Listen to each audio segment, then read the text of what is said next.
YouTube, it's Sarah from Losing It for Me 42, and I'm coming at you today with a few things that have been on my mind of late. Two kind of impactful videos for me was Foodie Turned Sleevey, and if you don't follow her, you really should. She's great. Talked about perceptions, and I think that it was very valid because I had a very similar experience as her this week. The notion is when you're here, you think, oh God, I look terrible, it's just horrible. When you get here, you're like, oh, I wish I was here. Like, I looked good here. And when you get back down here, you're like, I look great. But when you were originally there, you were not happy. And I think that's, incredibly valid. The idea that it's really just all in our heads, how we feel about how we look. So much of that is in our minds. And, that's a daily struggle. There are days, like yesterday, the scale's been kind of really wonky this week, where I'm going up dramatically, I'm going down, I'm going back up, and it's just fluctuating all over the place. And I'm not paying any attention to it. But yesterday I was feeling very, bloated and it was just a fat day. I was just like, ugh, I feel horrible. Clothes, I felt like I didn't look good in clothes. Clothes that, had been, loose, and I felt looked really good on me, and, suddenly I was like, ugh, no, it's not working. And the funny thing is I decided, because the scale was being really wonky and I was having kind of an off head day, really quickly, I have my measuring tape on my dresser. I was like, oh, I'll just, whoosh that around my waist and see what it says and see if there's a change there, because, I'm feeling really wonky about, about my weight today. And I did, and not 100% positive, but I think it was almost an inch less. So I'm smaller, and yet I was feeling quite larger. And my perceptions of how my clothes were fitting, I wasn't I felt bloated, but I wasn't bloated.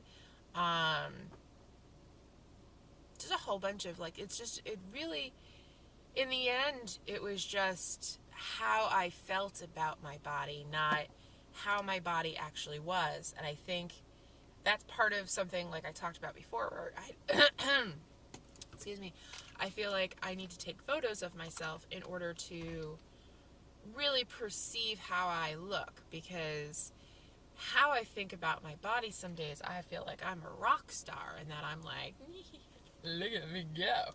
And then other times I'm like, oh my God, just hide it all, just hide it. So I think a large part of it is all just our perceptions of our bodies, and how, especially after, a bunch of weight loss, that gets all messed up. So even when you feel, even when you're at a lower weight, you can be like, oh, and it's like, no, actually, this is good. You're having a mind day. So that was one thing. Another one, and this touches on my last video as well, I watched a video by Lily VSG. In her monthly update, she talked about a New York Times article that I will link down below, in which they follow two gastric bypass patients. And they talk about the procedure, they talk to them over the course of time, how they feel, how much weight they lost, how they feel about it, all sorts of stuff. One thing she focused on was the fact that it's not a cure-all. That so often we think a large part of our problems is due to our weight. And in fact, we find out afterwards that that's not the case. Like, the things we think hold us back, like we think that our weight is what's holding us back, is not always the case. Sometimes it's an excuse. Sometimes our weight is because of the issues that hold us back. Like one girl, she'd never dated, and she always, was like, well, no one's ever interested in me, kind of thing. And when she got attention, and she actually went on a dating site, and everyone was like, sex, sex, sex, sex, sex, and she was like, no. She's like, it felt nice getting attention, but that was not really the kind of attention that she wanted. And that's something too, is like, you think attention, sexual attention from people is going to be, such a great confidence booster, and, such a great thing because you don't get it.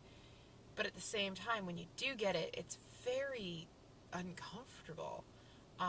Because I think we're just not used to it, but like, it's also a lot of times very unwanted. Like, I had a guy at the gym, like, scoping me out, and I was like, really? Like, I'm looking around going like, no, I'm a mess, I'm sweaty, like, ew, I'm very happy in my relationship, go away. But like, yeah, so getting attention is not always, positive. You think it's going to be positive. You think it's going to be like, oh yeah, I'm sexy as fuck. And like, no, you're sexy. The sexiness is for somebody else. So that's like one thing. But for me, what really hit home and what I found very eye-opening was I finally understand the thermostat.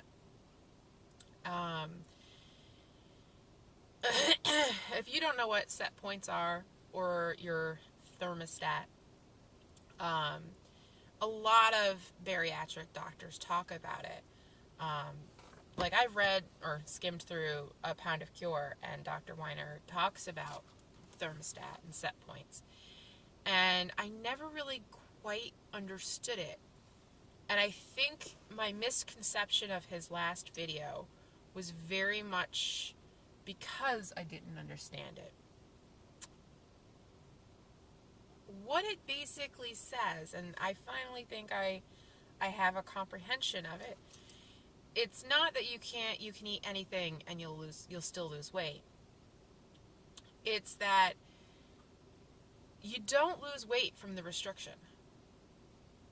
And this also explains to me why Dr. Weiner lets his patients drink carbonated beverages, straws, everything that all the doctors say will stretch your pouch. He says, eating and drinking, though not good, doesn't stretch your pouch. So he says all this stuff about, like, stretching your pouch.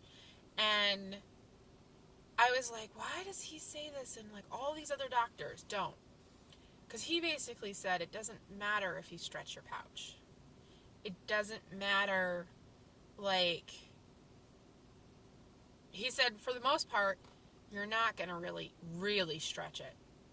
He says the reason you can eat more later on is more your body's signals to your brain on when you're full. So it's not really so much the stretchiness. It's not like you stretch, your stomach stretches out and then it sends the signal to your brain. It's just that you and your brain and your stomach get more in, it's very complicated, but they get more in tune with each other, and so therefore you can get more in, and that signal to your brain goes, oh yeah, we're done. But he says that the surgery is not about restriction. It's why a lot of people are not successful in the lap band. It's why gastric bypass and sleeve are actually, much more successful than the band, is because of the hormone changes. The weight loss is from the hormone changes, not really the restriction. Like, he's like, the restriction helps, but that's not what resets your body. And what the article I was reading really got through to me. And I had read a lot of this stuff before, but I don't know why reading it now, clicked really hard, was that your body is here as an overweight person. Your set point is here. And now you can gain weight, but for a lot of us, like, we can go up, and at times we're dramatic, but we kind of stick around to weight, and, like, that's our set point. That's like, your body goes, okay, that's where I am. So if I eat, 12,000 calories, like, I might go up a little, but I'm really kind of sticking around there. It's why somebody who's so thin can eat a shit ton of crap, because their set point is here. So they might gain a couple pounds, but their set point is here. So that their bodies, that's just kind of, it'll bring them to around that area. For us, our set points are higher but not broken, they said.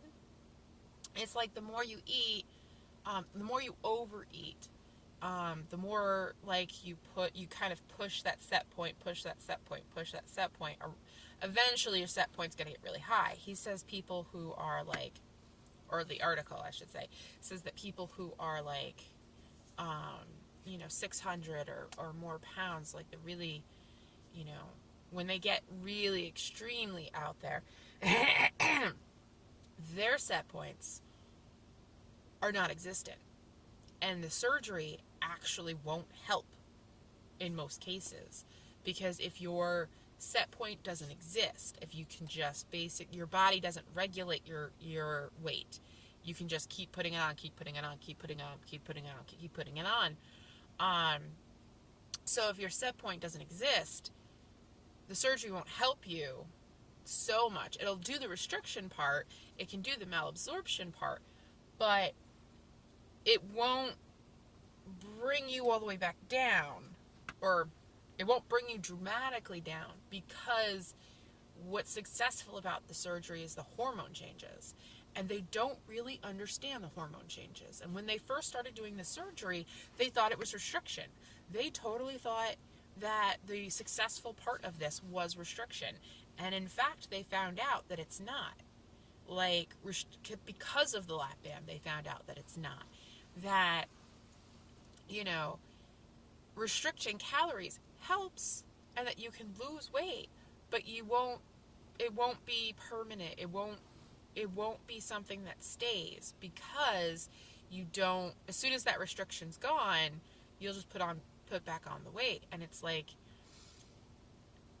it's very interesting, because we talk about restriction, we talk about, like, how much we can eat, we talk about all of these things, and in fact, like, basically this article was very much saying was, none of that, I don't say it doesn't matter, I mean, it does matter, but, like, it's not as important as we put a lot of pressure on ourselves for. The reason why there's the whole whoosh in the first year,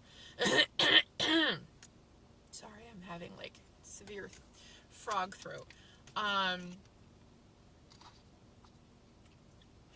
is when your body is resetting its thermostat, its set point. So that 60% that you're supposed to lose over the first year is basically where your thermostat's going to end up, your set point. So mine, I think, it really depends, because everyone says that your set point, your 60% starts from surgery, which is why I tried to lose so much weight before surgery, was I wanted 60% post-op so that I could get even lower. I think 60% post-op, I'd still be like, I'd be 190-ish. Pre-op, I would be like 230. So I was trying to get as low with that 60% as I can. Now, with how things are going, I think 230-ish is probably where my set point's going to be, but we'll see. So they basically say that percentage that you're supposed to lose, that is their guesstimate to where your new set point will be. And, you know, if you eat crap in the first year, if you do this stuff, you'll still lose weight eventually, much slower, and, you know, you'll get down there. But you won't get to your set point. And in fact, your set point will be, like, at the end, the set point where your body will, like, be more regulated towards will be much higher. So you won't get down to the 60. You'll probably get to the 30, and maybe, you know, after that, there's also the regain where your body kind of really, you know, adjusts around that set point. So, you know, it could really screw you up by not, you know, really following in the first year, because this is when your hormones are basically, you know, balancing out your body. So the harder you work, the lower you get, the more apt you are to stay around that weight. You know, it's not going to be like you're going to be that weight forever. It's just, you know, plus and minus, you know, you'll be around that. If you don't push your set point, you can easily push your set point back up if you keep overeating and, you know, eating a lot of calories and not doing stuff. Like, you can push it back up again, and there's no, when you push it back up, that's a big one. When you push it back up, there's no ability to bring that set point back down afterwards. And they also say, like, once you hit that set point, anything below that is going to be as hard to lose as pre-op. So, you know, that's something to really think about, is like, you know, if your set point is like 220, but you're like, I want to get right here, I want to get down to, you know, the 100s, even if it's like 190, you know, if that's where you want to push it, everything from that 230 to 190 is going to be just as hard. And it's going to be a hard-won struggle, and it's going to be hard to stay there. Because you'd have to, like, basically, from what I gather, you have to basically force your body to that to be your set point. But they're not really sure if you can force your body to be there, because your body will fight you. Your body will hold on to things. Your body will, like, you know, really want stuff. It'll hold on to fat and water and everything, going like, no, this is where we need to be. So you struggle against your body, going like, I think it's really interesting, because a lot of people say they get to points in which they were a weight for a long time. And that is hard for them to get past. For me, it's pretty much right now, this is around a weight that I have been for a large part of my life, my adult life. And to get past it has been very difficult. My body doesn't really want to go. And I think that other people have had this in the past and have said that, like, they've gotten to like 200, and that's where they were for, like, you know, 10 years or something. And they're like, it becomes much more difficult. But once they get past it, it becomes easier. And I think it's just really breaking your body of that, this is our weight, this is what we need to hold on to. And, like, your body will fight you every step of the way to get past that. So, very interesting things to think about. I think I kind of understand set points for the first time, where a lot of people talked about it. It was like, oh, your body just burns hotter or colder or whatever. And I was like, because they talked about thermostats, I think that really what kind of confused me. But really what it is that your body thinks this, whatever weight it is, your body thinks this is what healthy normal is. And when you deviate from that, your body will try to bring you back to it. And whether it's holding on to fat, whether it's, letting go of fat, whatever, it wants to bring you back to that weight or around that weight, plus or minus a little. It wants you to be in that area because that is what it considers like good.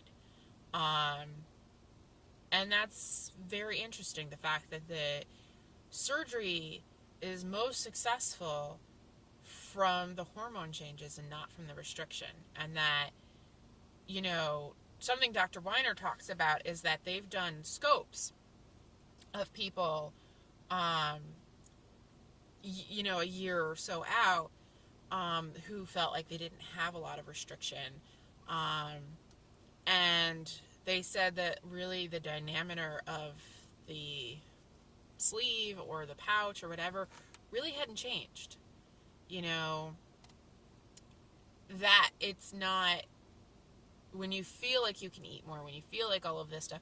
And I think this really, to all of us who have, like, sometimes you have really heavy restriction and sometimes you don't, it's your mind. It has little to do with the actual sleeve. Your mind sleeve connection seems to be what is causing all of that. And I think that's very interesting.